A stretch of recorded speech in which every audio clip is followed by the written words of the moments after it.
Hello જય માતાજી, good evening. તો આજે રામનવમી છે એટલે સાંભો વઘારે છે મમ્મી સાંજના જમવા માટે.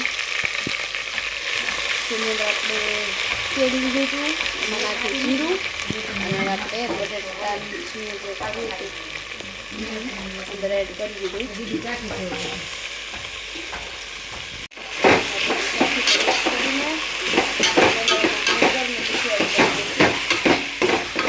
તમારો ગેસમાં નાખવામાં અવાજ આવે ખડખડ ખડખડ.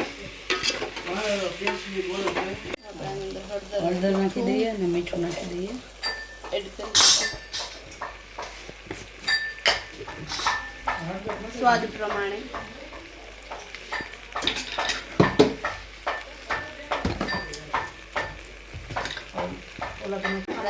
બટેટાને થોડીક વાર માટે ચડવા દઈશું. આમાં આજ ગુજરાતીમાં બને છે. હા, હમણાંથી આવ્યા ત્યારના ગુજરાતીમાં જ બનાવવાનું.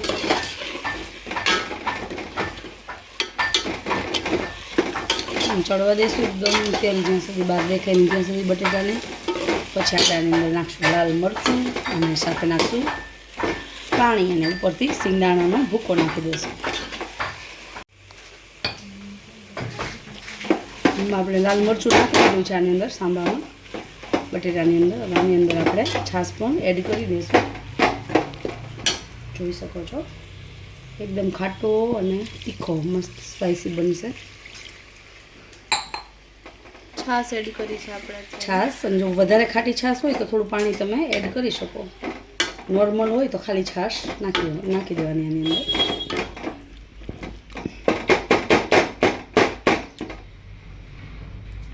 આ છે રાતનું ફરાળ રામનવમીના દિવસ.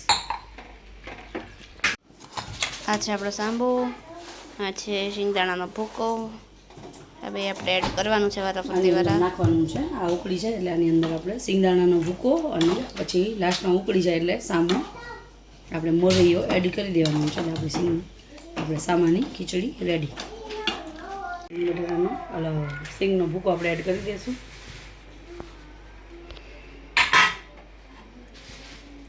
જોઈ શકો છો અને એડ કરીને ઉકળવા દઈશું. છેલ્લે આપણે સાંભળવાની અંદર નાખી દઈશું. આની અંદર ખમણ અને સિંગદાણા બે છે. ઉકળી જાય એ તો બધું છે જ તે નાખેલું.